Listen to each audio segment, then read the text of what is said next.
जो उनके जीवन में मायने नहीं रखते थे। ये आश्चर्य की बात है कि चाहे कोई चुनाव हो या अन्यथा, लोगों का ध्यान कभी भी रोटी, कपड़ा और मकान के मुद्दों पर केंद्रित नहीं किया गया। इन परिवर्तनों के साथ आर्थिक विकास और समृद्धि में आने वाली बाधाओं को हटा दिया गया है। इससे सुशासन को बढ़ावा मिलेगा, आत्मनिर्भरता आएगी, नौकरी के अवसर बढ़ेंगे और सबसे महत्वपूर्ण रूप से जम्मू व कश्मीर के निवासियों के बीच देश के शेष हिस्सों के साथ समानता और एकता की भावना आएगी। इस मुद्दे पर मैं जम्मू व कश्मीर के लोगों को आश्वस्त करना चाहता हूं कि उनकी पहचान दांव पर नहीं है और न ही इससे छेड़छाड़ की गई है। भारत का संविधान कई क्षेत्रीय पहचानों को पनपने और समृद्ध करने की इजाजत देता है। यदि आप कश्मीर से कन्याकुमारी तक यात्रा करते हैं तो भाषा, संस्कृतियों, धर्मों और समाजों की एक विशाल श्रृंखला दिखाई देगी। इसलिए किसी को इसके लिए चिंतित नहीं होना चाहिए कि उनकी पहचान केंद्र सरकार द्वारा किए गए उपायों से समाप्त हो जाएगी। वास्तव में इस अवसर का इस्तेमाल राज्य के पारंपरिक संस्कृतियों, मूल्यों और भाषाओं को बढ़ावा देने के लिए किया जा सकता है। कश्मीरी, डोगरी, गोजरी, पहाड़ी, बाल्टी, शीना और अन्य भाषाओं के लिए नई व्यवस्था में कामयाब होने के अवसर हैं। राज्य की विभिन्न जनजातियों और जातियों जिनका राजनीतिक प्रतिनिधित्व अभी तक नहीं था, उन्हें प्रतिनिधित्व मिलेगा। लद्दाख के लोगों की एक लंबे समय से चली आ रही मांग भी केंद्र शासित प्रदेश लद्दाख के गठन के साथ पूरी हो गई। इससे लद्दाख के लोग बड़े और कठिनाई वाले इलाके के चलते होने वाली समस्याओं के बावजूद अपनी आकांक्षाओं को पूरा कर पाएंगे। मेरे प्रशासन ने इस वर्ष की शुरुआत में लद्दाख के लिए एक अलग राजस्व और प्रशासनिक संभाग बनाया था, जिसमें डिविजनल कमिश्नर और इंस्पेक्टर जनरल ऑफ पुलिस का प्रावधान है। इसके बाद इस संभाग के विभिन्न विभागों के लिए कर्मचारी उपलब्ध करवाने के लिए 495 पद भी स्वीकृत किए गए। लद्दाख क्षेत्र के लिए एक अलग विश्वविद्यालय स्थापित किया गया है, जिसके लिए वाइस चांसलर नियुक्त किए जा चुके हैं। इससे क्षेत्र के छात्रों को सुविधा होगी जिन्हें उच्च शिक्षा के लिए लद्दाख से बाहर नहीं जाना पड़ेगा। लेह में नए कुशक बकुला रिम्पोचे एयरपोर्ट टर्मिनल की आधारशिला रखी जा चुकी है और कारगिल में एक कॉमर्शियल एयरपोर्ट के लिए प्रक्रिया शुरू हो गई। शासन को लोगों के दरवाजे तक ले जाने की सोच के साथ हमारी सरकार ने पिछड़े और दूर दराज के क्षेत्रों में स्थानीय लोगों में अपनेपन की भावना पैदा करने और उनकी समस्याओं को दूर करने के लिए अपनी तरह का पहला बैक टू विलेज कार्यक्रम शुरू किया।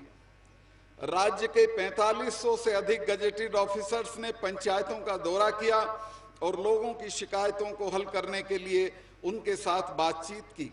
सभी अधिकारियों को रात्रि विश्राम सहित कम से कम 2 दिन रुकने का निर्देश दिया गया था, ताकि वो गांव में पंचायत प्रतिनिधियों, बड़ों और अन्य समुदाय के सदस्यों से बातचीत कर सकें और उनकी चिंताओं, जरूरतों और क्षेत्र की आर्थिक क्षमता के बारे में प्रतिक्रिया प्राप्त कर सकें। इस कार्यक्रम की सफलता का स्तर ये था कि भारत के माननीय प्रधानमंत्री ने 28 जुलाई 2019 को प्रसारित मन की बात कार्यक्रम के दौरान इस पहल का विशेष उल्लेख करते हुए इसकी सराहना की थी। राज्य की सबसे बड़ी उपलब्धियों में से एक जमीनी स्तर पर लोकतंत्र के माध्यम से लोगों को सशक्त करना है। बहुत लंबे अरसे के बाद राज्य ने अक्टूबर में शहरी स्थानीय निकाय और नवंबर-दिसंबर में पंचायत के चुनाव करवाए। मुख्य धारा के दलों तथा हुर्रियत द्वारा बहिष्कार के आह्वान और आतंकवादी संगठनों द्वारा मौत की धमकी के बावजूद लोग अपने स्थानीय प्रतिनिधियों को वोट देने के लिए बाहर निकले। मतदान 74% था। ऐसा उस राज्य में हुआ जहां 2 साल पहले संसदीय सीट पर उपचुनाव भी नहीं कराया जा सकता था। ये सब बिना किसी जान माल के नुकसान के हुआ। आज राज्य में एक जीवंत पंचायत राज और नगर पालिका प्रणाली है जो धन, कार्यों और कार्यकारियों की पूरी शक्तियों के साथ पूरी तरह से सशक्त है। पंचायतों के दूसरे स्तर की स्थापना के लिए प्रक्रिया शुरू कर दी गई है, जिसके लिए ब्लॉक डेवलपमेंट काउंसिल के चुनाव जल्दी होंगे। मैं सभी निर्वाचित पंचों और सरपंचों से आग्रह करता हूं कि वो इन चुनाव में बढ़ चढ़कर भाग लें। ब्लॉक डेवलपमेंट काउंसिल और उसके बाद डिस्ट्रिक्ट डेवलपमेंट बोर्ड अपने अपने क्षेत्रों के विकास की योजना और क्रियान्वयन में लोगों की भागीदारी सुनिश्चित करने में महत्वपूर्ण भूमिका निभाते हैं। मुझे विश्वास है कि ये नवोदित पंचायती राज व्यवस्था भविष्य में जम्मू कश्मीर में बदलाव की अग्रदूत होगी। युवा पीढ़ी परिवर्तन के प्रेरक होते हैं। उन पर राज्य तथा राष्ट्र के लिए एक उज्जवल भविष्य बनाने की जिम्मेवारी है। इस अवसर पर मैं जम्मू व कश्मीर के उच्च प्रतिभाशाली युवाओं से दृढ़ता से आग्रह करता हूं कि वो आगे आएं और अपने राज्य जम्मू व कश्मीर को प्रगति और विकास के नए रास्ते पर ले जाएं। हमारी आतंकवादियों के प्रति जीरो टॉलरेंस की नीति है और हमारे सुरक्षा बल उग्रवादियों के खिलाफ सक्रिय कार्रवाई कर रहे हैं। सीमा के पार अपने आकाओं के इशारों पर सुरक्षा बलों पर छुटपुट हमले कर उग्रवादियों ने लड़ाई में अपनी हार मान ली है। सुरक्षा बलों के ठोस और समन्वित प्रयासों के कारण उग्रवादियों और उनके समर्थकों के रवैये में परिवर्तन आया है। आतंकवादियों की नई भर्ती में गिरावट देखी गई है, जबकि जुमे की नमाज के बाद पथराव की घटनाएं भी लगभग समाप्त हैं। भटके हुए युवा वापस मुख्य धारा में लौट रहे हैं। हमने सीमा पार से घुसपैठ को रोकने के लिए एक बहुआयामी दृष्टिकोण अपनाया है, जिसके नतीजे निकल रहे हैं। मेरा प्रशासन अंतर्राष्ट्रीय सीमा से सटे इलाकों के लोगों की समस्याओं से अवगत है और इसलिए उनके लिए लाइन ऑफ कंट्रोल के साथ रहने वाले लोगों के समान सीधी भर्ती, पदोन्नति और विभिन्न प्रोफेशनल कोर्सेज के प्रवेश में आरक्षण देने का प्रावधान किया गया है। इसी तरह समाज के पहाड़ी भाषी और इकोनॉमिकली वीकर सेक्शंस के लिए भी आरक्षण का लाभ दिया गया है। कश्मीरी पंडितों के बिना कश्मीर पूरा नहीं है। मेरा प्रशासन घाटी में कश्मीरी पंडितों की सुरक्षित वापसी और पुनर्वास के लिए प्रतिबद्ध है। कश्मीरी माइग्रेंट्स के लिए बनाए गए 6000 में से शेष 3000 पदों की भर्ती के लिए प्रक्रिया और घाटी में सेवारत कश्मीरी माइग्रेंट एम्प्लॉइज के लिए ट्रांजिट एकोमोडेशन के निर्माण को जल्द पूरा कर लिया जाएगा। मेरा विश्वास है कि घाटी में कश्मीरी माइग्रेंट्स की पूरी वापसी केवल घाटी के नागरिक समाज सहित सभी हितधारकों के समर्थक और सहयोग से संभव है, जो कश्मीरी पंडितों के साथ एक सामाजिक और सांस्कृतिक बंधन साझा करते हैं। राज्य में भ्रष्टाचार के खिलाफ लगातार कदम उठाए गए हैं। मेरे प्रशासन द्वारा स्थापित एंटी करप्शन ब्यूरो को 6 पुलिस स्टेशनों की स्थापना और उनके अधिकार क्षेत्र की अधिसूचना के साथ और मजबूत किया गया है। उच्च स्तर सहित सभी स्तरों पर भ्रष्टाचार को मिटाने के लिए एसीबी अथक प्रयास कर रहा है। श्री अमरनाथ जी की वार्षिक तीर्थ यात्रा को सुचारू रूप से आयोजित किया गया और लगभग 30 दिनों की अवधि के दौरान इस यात्रा में 3 लाख से अधिक तीर्थयात्रियों ने पवित्र गुफा में पूजा अर्चना की। ये पिछले 3 वर्षों की तुलना में एक सराहनीय वृद्धि। मैं इस यात्रा को सफल बनाने के लिए कश्मीर के स्थानीय लोगों का दोबारा अपने दिल से धन्यवाद करता हूं। अमरनाथ यात्रा और हज को ऐसे तरीके से आयोजित किया गया जो कश्मीरियत और इसके सांप्रदायिक सद्भाव के सच्चे सार का एक उत्कृष्ट उदाहरण है। श्रीनगर और जम्मू शहरों के एकीकृत विकास के लिए मेट्रोपॉलिटन रीजनल डेवलपमेंट अथॉरिटी स्थापित की गई है। श्रीनगर और जम्मू शहर के लिए light rail transit system corridor को अंतिम रूप दिया गया है और इनके शुरू होने के बाद यातायात से जुड़ी समस्याएं काफी हद तक दूर हो जाएंगी। मेरे प्रशासन ने स्वास्थ्य के क्षेत्र में व्यापक विस्तार के लिए कदम उठाए हैं। अवंतीपुरा और विजयपुर में एम्स की आधारशिला माननीय प्रधानमंत्री जी द्वारा रखी गई थी। 5 नए मेडिकल कॉलेजों को कार्यशील किया गया है और राज्य को 400 अतिरिक्त MBBS सीटें आवंटित हुई हैं, जिससे कुल सीटों की संख्या 500 से बढ़कर 900 हो गई है, जो कि किसी भी राज्य में MBBS सीटों में एक वर्ष में सबसे बड़ी छलांग है। उधमपुर और हंडवारा में 2 और मेडिकल कॉलेज शुरू होने जा रहे हैं।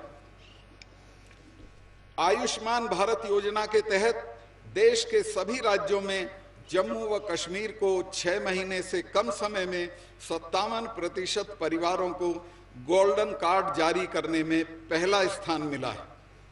मेरी सरकार केंद्र सरकार की सहायता के अलावा अपने स्तर पर भी पहल कर रही है। हमने कॉलेजों की संख्या 98 से बढ़ाकर 200 करके दुगना कर दिया है। इस विस्तार का एक दीर्घकालिक प्रभाव होगा। हमने 240 से ज्यादा हाई तथा हायर सेकेंडरी स्कूलों को जोड़ा है। ये निश्चित रूप से शिक्षा क्षेत्र में कमियों को पूरा करने में मददगार होगा। कृषि हमारी अर्थव्यवस्था का मुख्य आधार रही है, जिसमें बागवानी का प्रमुख योगदान है। कश्मीरी सेब और अन्य फलों ने पहले ही राष्ट्रीय और वैश्विक बाजारों में अपने लिए जगह बना रखी है।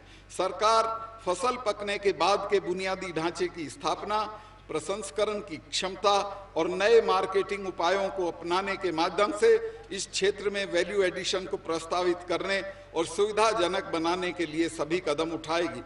इस वर्ष के अंत में, ये सबसे महत्वपूर्ण बात है, इस वर्ष के अंत में होने वाले इन्वेस्टमेंट समिट में हम इन क्षेत्रों में निवेश और विशेषज्ञता को आकर्षित करने पर विशेष रूप से ध्यान देंगे और इस क्षेत्र को मजबूत करने और रोजगार के नए अवसर पैदा करने में मदद करेंगे।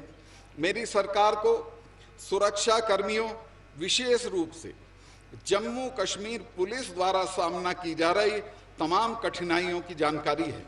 इस दिशा में उनके योगदान को देखते हुए हमने जेके पुलिस कर्मियों के कई रैंकों के संबंध में हार्डशिप अलाउंस को बढ़ाया है। नॉन गजेटेड पुलिस कर्मियों का राशन मनी अलाउंस 2000 से 2500 किया गया है। इसी तरह एसपीओज का मासिक पारिश्रमिक भी बढ़ाया गया है। इसके अलावा सभी पुलिस कर्मियों को ड्रेस और किट मेंटेनेंस अलाउंस सीधे दिया जाएगा। मेरा प्रशासन अपने कर्मचारियों के कल्याण और उनके वास्तविक मुद्दों के लिए प्रतिबद्ध है। सरकार ने जम्मू कश्मीर और लद्दाख में विभिन्न सरकारी विभागों में बड़ी संख्या में खाली पदों को भरने के लिए पहले ही कदम उठाए हैं और शीघ्र ही विभिन्न केंद्रीय और राज्य सरकार के संगठनों द्वारा भर्ती अभियान शुरू किया जाएगा। निष्कर्ष में, प्रिय भाइयों और बहनों, मैं जम्मू और कश्मीर और लद्दाख के लोगों के लिए एक उज्जवल भविष्य देखता हूं। मैं देख रहा हूं कि श्रीनगर और जम्मू अंतर्राष्ट्रीय हवाई अड्डों के साथ ग्लोबल मेट्रोपोलिस बन रहे हैं। मैं देख रहा हूं कि भविष्य में बेहतर बुनियादी ढांचे के साथ पर्यटन को बढ़ावा मिल रहा है, जिससे युवाओं के लिए रोजगार पैदा हो रहे हैं। मैं देख रहा हूं कि बड़े पैमाने पर औद्योगिक विकास, रोजगार और प्रगति हो रही। मैं देख रहा हूं कि जम्मू कश्मीर मेडिकल टूरिज्म का केंद्र बन रहा है। मैं ऐसे जम्मू कश्मीर को देख रहा हूं जहां महिलाओं के साथ भेदभाव नहीं होगा और उन्हें पूरे अधिकार मिलेंगे। मैं ऐसे जम्मू व कश्मीर को देख रहा हूं जहां शरणार्थियों और सफाई कर्मचारियों को पूर्ण लोकतांत्रिक प्रतिनिधित्व मिलेगा।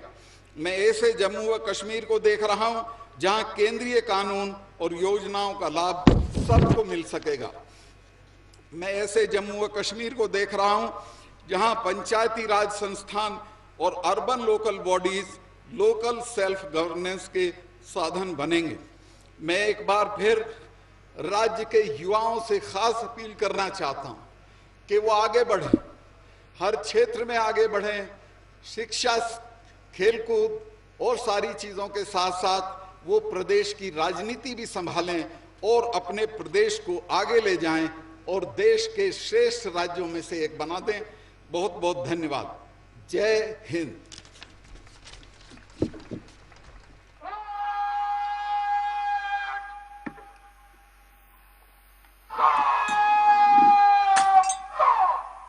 मेहमान खुसूसी रियासती गवर्नर सत्यपाल मलिक ने तकरीर फरमाई।